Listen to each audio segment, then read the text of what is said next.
Okay.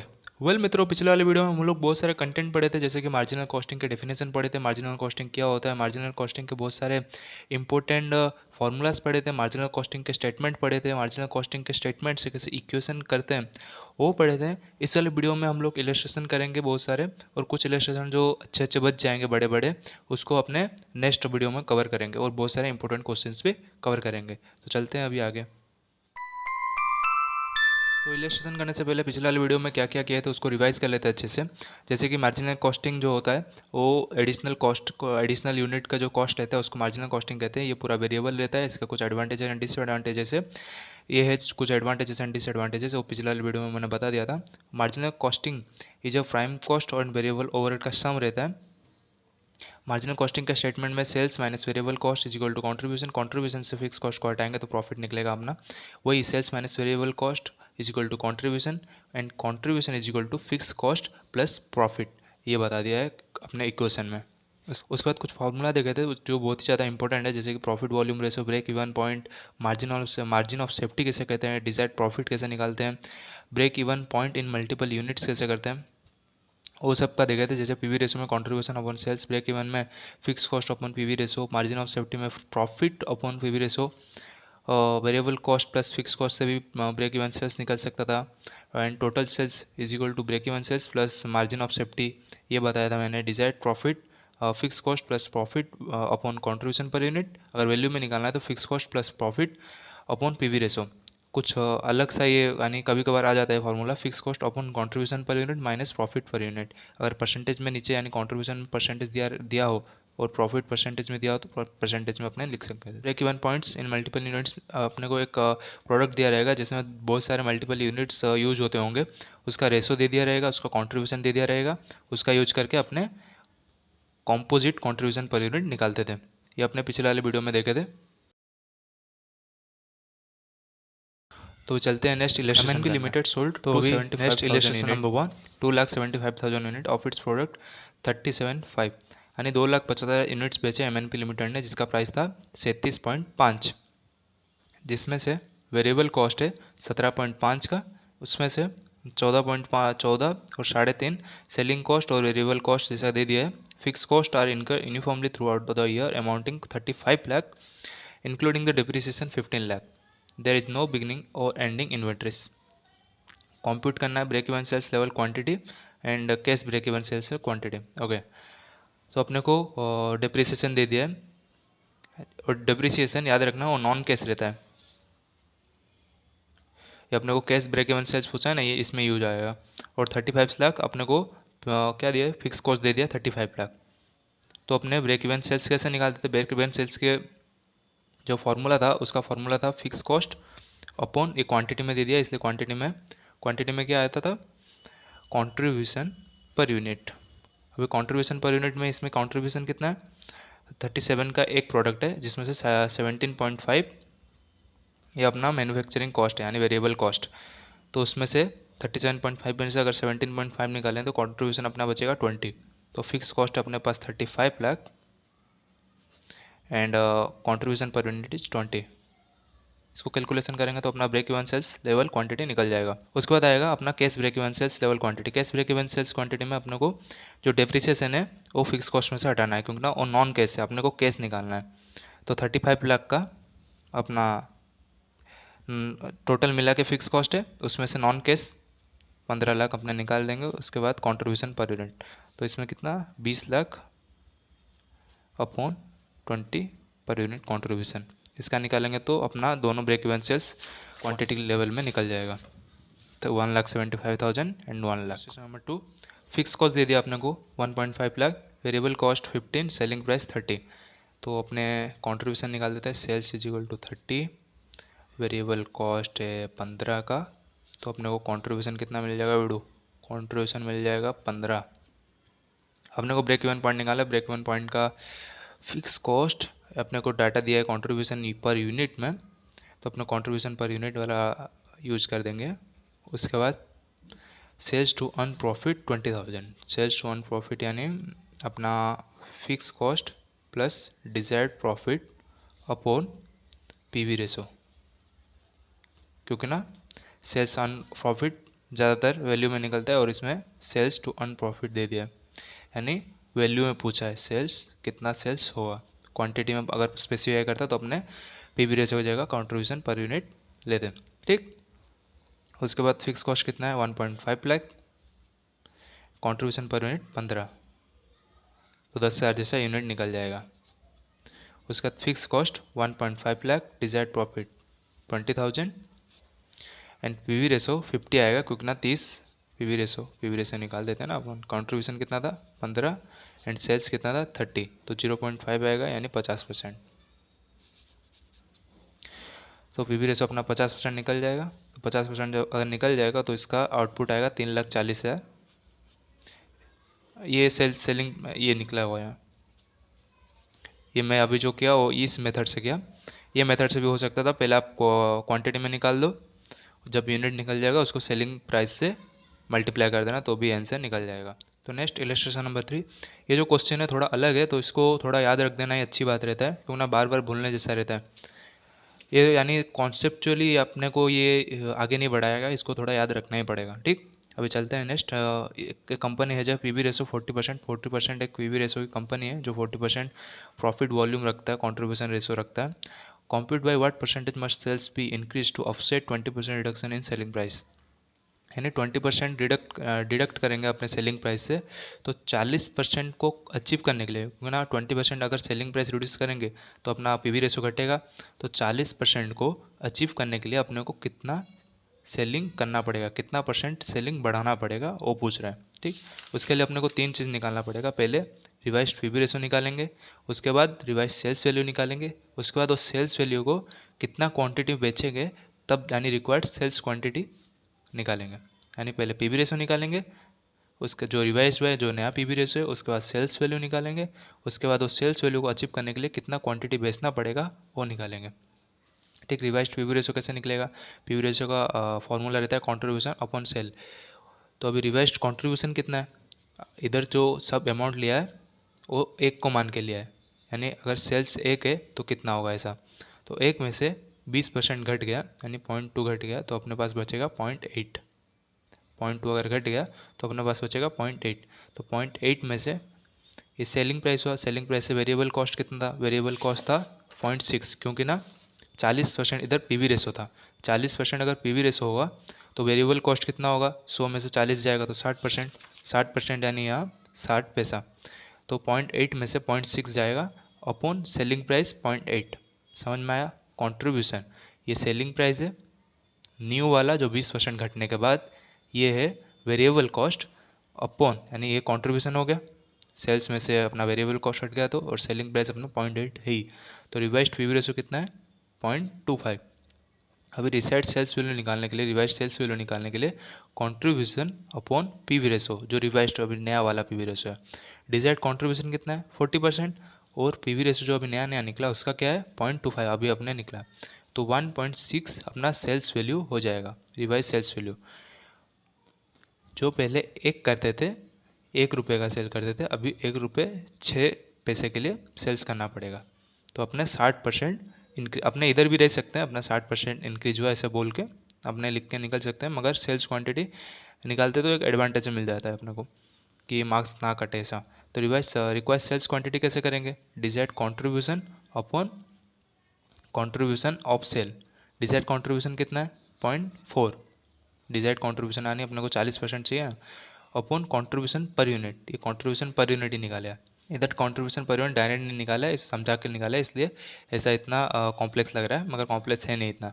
उसका दो अपने सेल करेंगे क्वांटिटी, तब जाके अपने को 1.6 का वैल्यू मिलेगा, यानी 1.6 का अपने हाथ में पैसा आएगा, क्योंकि ना 80 पैसे का एक है, तो 1 रुपये 60 पैसे अपने पास आएगा। बस ये 3 निकालना है, पहले रिवाइज्ड पीवी रेशो निकालना है कंट्रीब्यूशन अपॉन सेलिंग प्राइस से, उसके बाद सेल्स वैल्यू निकालना है desired contribution upon revised PV ratio से, उसका रिकॉर्ड सेल्स क्वांटिटी निकालना है desired contribution upon contribution per unit से। बस ये 3 निकाल के अपना हो जाएगा, इसको बस याद रखने जैसा है, ज़्यादा कुछ नहीं है इसमें।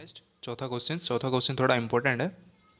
चौथा इलस्ट्रेशन, इसमें क्या बताया, कुछ डेटा दे दिया है, जैसे 2021-22 का 8 लाख है, पीवी रेशो 50% है, मार्जिन ऑफ सेफ्टी उसका 40% है। सेल्स 2022-23 में नहीं दिया है, 37.5 उसका पीवी रेशो है, 21.875 as a margin of safety. There has been substantial saving in the fixed cost in the 22-23 due to the restructuring process. The company could maintain its sales quantity level of 21-22 in 22-23 by reducing selling price.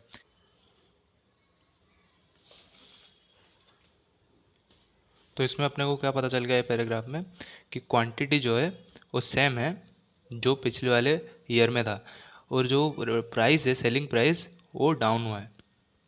तो obviously जो sales है वो भी down होगा, क्योंकि ना selling price down हुआ है तो ओवरऑल सेल्स तो घटेगा ही, मगर जो क्वांटिटी है वो सेम है। इस हिसाब से वेरिएबल कॉस्ट भी सेम रहेगा। तो अपने चलते हैं अभी सेल्स निकालने, क्योंकि ना तीन चीज़ दिया है, sales, fix cost and break even sales निकालना है इस क्वेश्चन में। तो सेल्स निकालेंगे पहले। पिछले वाले ईयर में अपने को 8 लाख में से 50% पीवी रेशो दे दिया था, यानी जो 50% था वो वेरिएबल कॉस्ट रेशो था, क्योंकि PV ratio plus VC ratio यानी variable cost ratio is equal to sales या 100 होता है। ठीक, तो सेल्स से 50%, 50% जो है यानी 4 लाख जो है पिछले साल का वेरिएबल कॉस्ट था, तो इस साल भी वो वेरिएबल कॉस्ट ही रहेगा 4 लाख। 4 लाख इसका वेरिएबल कॉस्ट रहेगा। तो टोटल सेल्स कैसे निकालेंगे, क्योंकि ना वेरिएबल कॉस्ट अपने को पता चल गया 4 लाख, और पीवी रेशो दे दिया है 37.5%, यानी 100 में से अगर 37.5% इस साल का जो वेरिएबल कॉस्ट रेशो है वो 62.5% है। 4 लाख जो है 62.5% है। कैसे पता चला, क्योंकि ना पीवी रेशो इधर दे दिया है।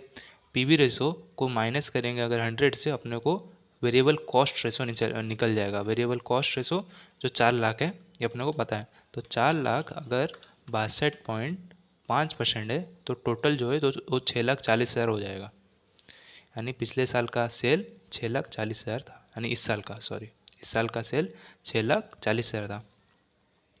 अभी अपने को मार्जिन ऑफ सेफ्टी दे दिया है। मार्जिन ऑफ सेफ्टी, और जैसे PV ratio plus VC ratio is equal to sales था, वैसे ही break even sales plus margin of safety मिलके अपना टोटल सेल्स होता है। ठीक, तो 21.875% वो मार्जिन ऑफ सेफ्टी है, यानी 6,40,000 का 21.875% यानी 1,40,000 मार्जिन ऑफ सेफ्टी है। तो ब्रेक इवन सेल्स कितना होगा, 5 लाख।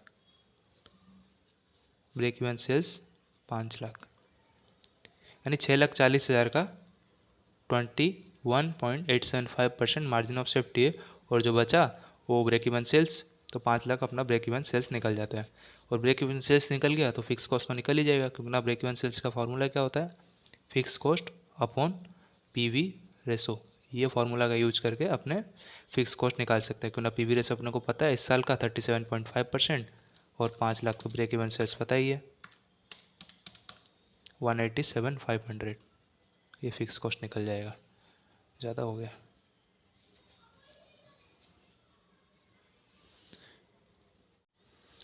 तो नेक्स्ट जो क्वेश्चन है वो चैट के क्वेश्चन है, वो तो इतने इंपॉर्टेंट है नहीं, तो इसको अपने स्किप ही करेंगे अभी। Next illustration number 7, a company earn a profit of 30,000 during the year if the marginal cost यानी variable cost and the selling price of the product is 8 is a marginal cost, 10 is a selling price, find out the margin of safety. Margin of safety का formula क्या था, profit contribution per unit या PV ratio.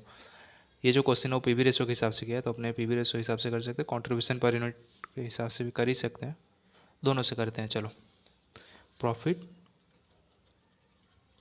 Contribution per unit, ठीक, ये दोनों से भी करेंगे। प्रॉफिट है 30,000, पीवी रेशो है 20%। कैसे, 10 में से 8 जाएगा तो अपने पास 2 कॉन्ट्रीब्यूशन आएगा, contribution upon selling price.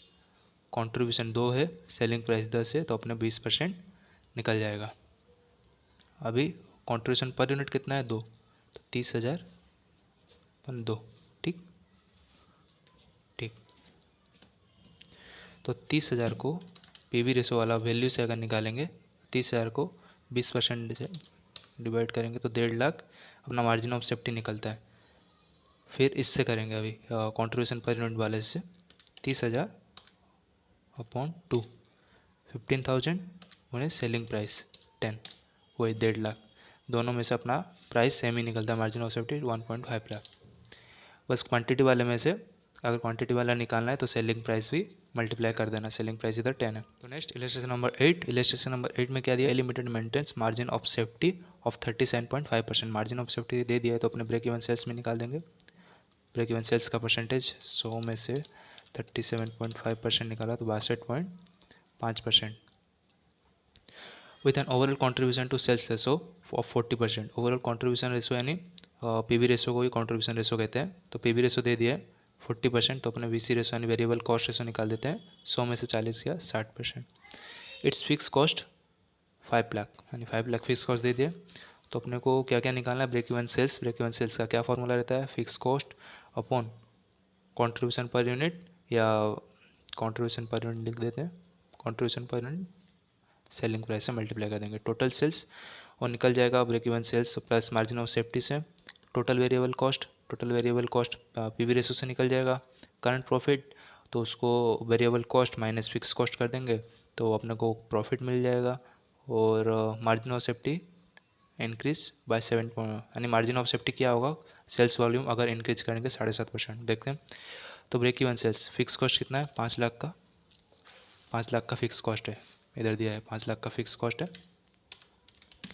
5 lakh upon contribution per unit कितना है, कॉन्ट्रीब्यूशन पर यूनिट दिया अपने को, पीवी रेशो दे दिया है तो कॉन्ट्रीब्यूशन पर यूनिट की जगह अपने पीवी रेशो डाल देंगे। पीवी रेशो कितना है 40%, तो 12,50,000 का अपना ब्रेक इवन सेल्स है। पीवी रेशो वाला करेंगे तो अपना पीवी रेशो इधर अवेलेबल है। उसके बाद total sales 12,50,000 break even sales है और अपने को 12 लाख ब्रेक इवन सेल्स का परसेंटेज पता है। 12,50,000 62.5% है। 12,50,000 जो है वो 62.5% के हिसाब से है। तो 100% कितना होगा, 20 लाख। अभी अभी निकले, अभी अभी निकाला, 20 लाख टोटल सेल्स हो गया। Total variable cost, total variable cost अभी अपने पीवी रेशो से ही वेरिएबल कॉस्ट निकाल देते 60%, तो 60% 12 lakh variable cost. Current profit कितना होगा, तो सेल्स अपना हुआ 20 लाख, उसमें से वेरिएबल कॉस्ट जाएगा 12 लाख, तो अपना निकलेगा 8 लाख जितना कंट्रीब्यूशन, उसमें से फिक्स कॉस्ट जाएगा 5 लाख, दे दिए 5 लाख इधर। तो अपने पास बचेगा 3 लाख करंट प्रॉफिट। वही स्टेटमेंट से, ये वाला स्टेटमेंट से अपना निकल जाएगा करंट प्रॉफिट। उसके बाद न्यू मार्जिन ऑफ सेफ्टी जब 7.5% इंक्रीज हो, 7.5% 20 लाख का कितना होता है, 21,50,000 अभी न्यू सेल होगा। तो मार्जिन ऑफ सेफ्टी कितना होगा, तो अपने को टोटल सेल्स दे दिया है और ब्रेक इवन सेल्स अपने को पता है 12,50,000। Total sales is equal to break even sales plus margin of safety, ये निकालना है। तो ब्रेक इवन से टोटल सेल्स में से अगर ब्रेक इवन सेल्स माइनस कर देंगे तो अपने को मार्जिन ऑफ सेफ्टी मिल जाएगा। 1,50,000 12,50,000 9 लाख, 9 लाख है margin of safety. 12,50,000 20 lakh 3 lakh 9 lakh. तो नेक्स्ट इलस्ट्रेशन की तरफ चलते हैं। तो नेक्स्ट इलस्ट्रेशन नंबर 9, ये ज़्यादा कुछ नहीं है, इस बस पीवी रेशो में क्या अफेक्ट आएगा, वो इंक्रीज होगा डिक्रीज होगा कि कोई अफेक्ट नहीं आएगा वो बताना है। बहुत सारे सर्कमस्टेंसेस दे दिया रहेगा। तो बस ये इलस्ट्रेशन करने से पहले एक बात ध्यान रखने जैसी है, सेल्स वेरिएबल कॉस्ट, ये स्टेटमेंट इसका मार्जिनल कॉस्टिंग का स्टेटमेंट, कॉन्ट्रीब्यूशन फिक्स कॉस्ट अपने को प्रॉफिट निकलेगा। तो पीवी रेशो को फिक्स कॉस्ट कुछ अफेक्ट नहीं करेगा, ये बात ध्यान रखना, ठीक। क्योंकि कंट्रीब्यूशन के बाद फिक्स कॉस्ट आता है, उसका जो कैलकुलेशन होता है कंट्रीब्यूशन के बाद होता है। तो an increase in the physical sales volume, अगर फिजिकल सेल्स वॉल्यूम बढ़ेगा तो उसको ना वेरिएबल कॉस्ट को अफेक्ट होगा, ना फिजिकल सेल्स वॉल्यूम बढ़ेगा तो वेरिएबल कॉस्ट भी उतने हिसाब से बढ़ेगा, ना कंट्रीब्यूशन को कोई अफेक्ट होगा। तो फिजिकल सेल्स वॉल्यूम से अपने को पीवी रेशो को कोई अफेक्ट नहीं होगा। Increase in the fix cost, वही कंट्रीब्यूशन के बाद फिक्स कॉस्ट है इसलिए कुछ अफेक्ट नहीं होगा। Decrease in the variable cost, अगर वेरिएबल कॉस्ट डिक्रीज हो रहा है तो पीवी रेशो तो बढ़ेगा, क्योंकि ना variable cost plus PV ratio is equal to 100। अगर वेरिएबल कॉस्ट घटेगा तो पीवी रेशो बढ़ेगा। Decrease in the contribution margin, contribution margin में अगर डिक्रीज हो रहा है तो पीवी रेशो में तो डिक्रीज होगा ही ना, कंट्रीब्यूशन पीवी रेशो एक ही है, कंट्रीब्यूशन रेशो पीवी रेशो करके। And increase in the selling price per unit, अगर सेलिंग प्राइस बढ़ा रहे हैं तो वेरिएबल कॉस्ट तो उतना रहेगा तो प्रॉफिट भी बढ़ेगा, प्रॉफिट वॉल्यूम रेशो भी बढ़ेगा। अपना वेरिएबल कॉस्ट तो उतना ही रहेगा, मतलब 100 का सेल अपने सेलिंग प्राइस 110 करेंगे। जो पहले 90 लेता था वेरिएबल कॉस्ट, वो तो पहले 90 ही रहेगा अभी भी। तो पहले जो 10 रुपये अपने को कॉन्ट्रीब्यूशन मिलता था, अभी 20 रुपये मिलेगा। तो पीवी रेशो तो बढ़ना ही है कॉन्ट्रीब्यूशन अपॉन सेल्स करके। Decrease in the fix cost, fix cost से वही कुछ इफेक्ट नहीं होगा। 10% increase in the both selling price and variable cost, तो दोनों में बढ़ रहा है। दोनों के सेम हिसाब से अगर कुछ 10-15 भी करते तो कुछ अफेक्ट रहता, दोनों को सेम परसेंटेज में बढ़ रहे हैं तो इसलिए कोई अफेक्ट नहीं होगा। 10% increase the selling price per unit and 10% decrease in the physical sales volume. तो जो दूसरा वाला पार्ट है ये तो कुछ अफेक्ट ही नहीं करेगा, क्योंकि फिजिकल सेल्स वॉल्यूम कुछ अफेक्ट ही नहीं करता प्रॉफिट वॉल्यूम रेशो को। तो 10% increase in the selling price, अगर 10% इंक्रीज हो रहा है सेलिंग प्राइस में तो 10% इंक्रीज होगा प्रॉफिट वॉल्यूम रेशो में भी, तो ये इंक्रीज आ जाएगा। 50% increase in the variable cost ratio and 50% increase in the fix cost, वही फिक्स कॉस्ट इधर प्रॉफिट वॉल्यूम रेशो कुछ अफेक्ट नहीं करेगा।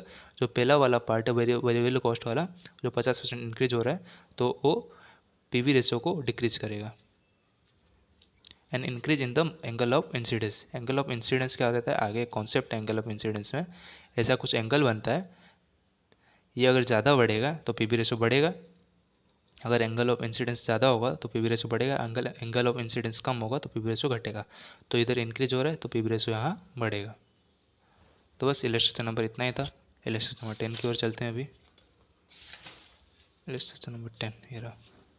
ए company can make any one of the 3 products, company में बना सकते हैं 3 प्रोडक्ट में से एक ही प्रोडक्ट बना सकते हैं एक ईयर में। इनके it can access to option only in the beginning of the each year. ठीक, यानी स्टार्टिंग ईयर में अपने को चूज़ करना है कि क्या अपने को बनाना है, कौन सा प्रोडक्ट बनाना है। रिलेवेंट इन्फॉर्मेशन ये रहा, सेलिंग प्राइस दे दिया, वेरिएबल कॉस्ट दे दिया, इसमें से अपने को कॉन्ट्रीब्यूशन मिल जाएगा। कॉन्ट्रीब्यूशन 4, कॉन्ट्रीब्यूशन 3, कॉन्ट्रीब्यूशन 5 निकलेगा अपना पर यूनिट में। मार्केट डिमांड 3000 है मगर कैपेसिटी 2000 है तो अपने 2000 बनाएंगे। मार्केट डिमांड 2000 है, प्रोडक्शन 3000 होने से क्या फ़ायदा, 2000 अगर मार्केट डिमांड ही हो। 100 यानी 1000 मार्केट डिमांड है मगर 900 कैपेसिटी है, तो जो कम है वो बनाएंगे, क्योंकि 900 कैपेसिटी है तो 1000 कैसे बना देंगे। ठीक, तो अपने को ये इसमें अपॉर्चुनिटी कॉस्ट ही निकालना है।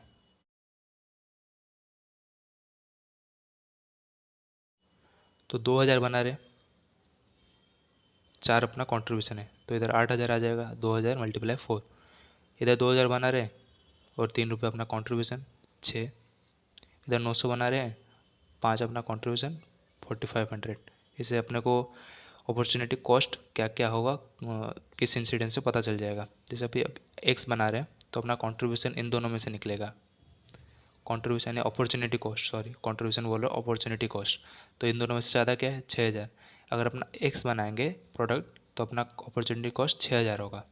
वाई बनाएंगे तो इन दोनों में से कौन सा ज़्यादा है, 8000 वाला, तो 8000 वाला अपना ज़्यादा रहेगा। उसका अगर जेड बनाएंगे तो अभी 8000 वाला ज़्यादा रहेगा अपॉर्चुनिटी कॉस्ट। ठीक, 6000 8000 8000। अभी जो नेक्स्ट इलस्ट्रेशन नंबर 11 है, 12 है, 13 आगे जो जो है अच्छे अच्छे अपने नेक्स्ट वीडियो में कवर करेंगे।